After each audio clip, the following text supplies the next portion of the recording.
Booyah! What's going on, ladies and gentlemen? Welcome back to The Fringe with Justin Trudeau's vote-buying gimmick, or what we are being labeled as the GST holiday, is coming back into effect in Canada.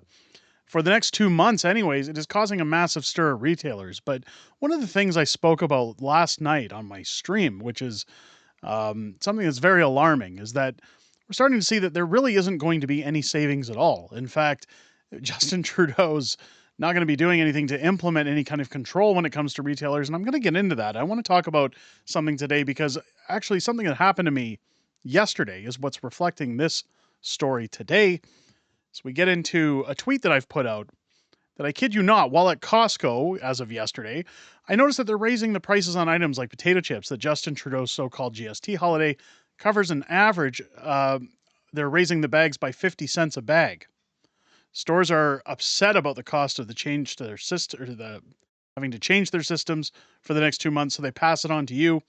You're not saving anything. What a joke. Now, what I was talking about was when I went to my local Costco, some of the items, now keep in mind that some of these items that are being discounted or given the levy of GST over the next 2 months are things like board games, electronics, potato chips, vegetable platters, things you would normally get when gathering with people around the holidays. Not that anybody can afford it as it is, but articles had already touted that while we're taking on an average of about $6 billion in debt to make this happen, many people are only poised to save on average somewhere in the vicinity of about $100 to $150 over those 2 months, which really doesn't classify it as much of a holiday.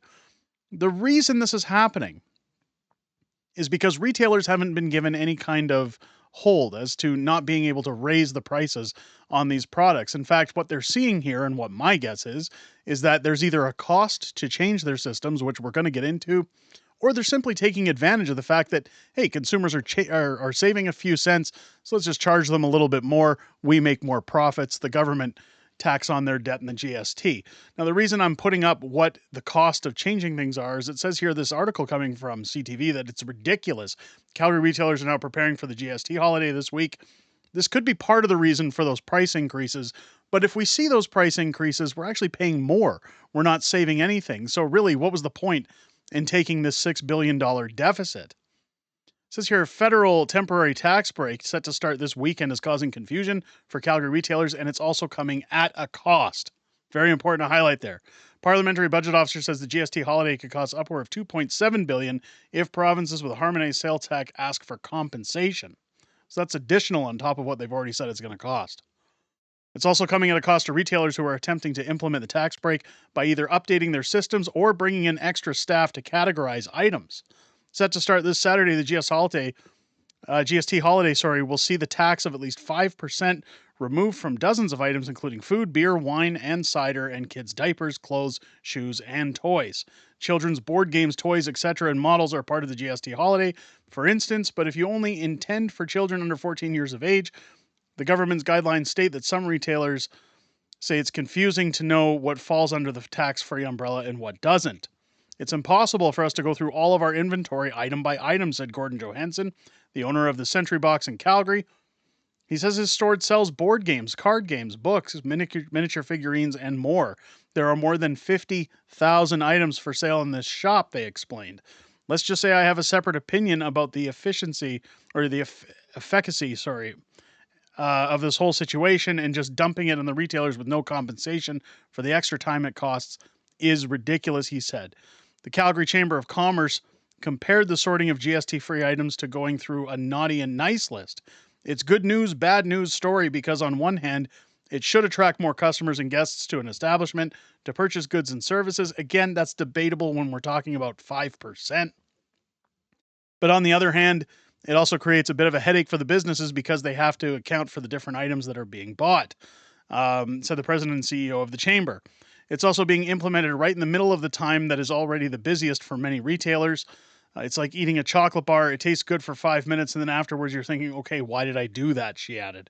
An effort from the federal NDP to make the GST holiday permanent failed in a vote on Monday. Tax break is set to run until February 15th. This is again why I think that we're starting to see the price of goods starting to shoot up, is that, again, retailers, as explained in this article, have a cost to go through their inventory item by item and figure out what gets discounted, what doesn't. We're taking on a massive, massive deficit with these issues that Justin Trudeau has presented. And again, this really isn't a solution other than to just make Justin Trudeau look good and buy votes. And of course, most Canadians have said that they could do without the GST break if it meant that we would get an early election. That being said, ladies and gentlemen, the question of the day, and the one that I want to hear below, is would you prefer to give up the GST break to have an election called early? I can already predict what most of those answers is going to be. Are you also surprised to hear that items are already going up in cost to reflect the cost being passed on to the end user?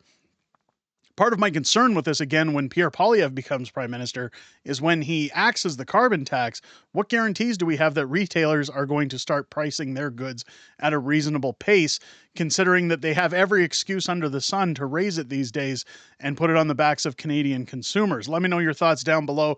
If it's the first time you're here, I hope this video has earned your subscription. Make sure as you're clicking that button, you hit the bell for notifications. Join me live here on the channel each and every Friday night for Friday Night Fringe, my live streaming show, where I sit down with the beautiful Mrs. Fringe and we go over everything that has happened this week in politics, everything coming up in the week ahead, as well as your Q&A and back and forth within the community. We always look forward to chatting with you guys each and every Friday night to hear what you have to say in those live streams, and we look forward to hearing what you have to say this Friday at 6 p.m. Pacific, 8 p.m. Central here on the channel. With that being said, ladies and gentlemen, I hope you enjoyed this video and have a great rest of your day. I'll catch you on the next one.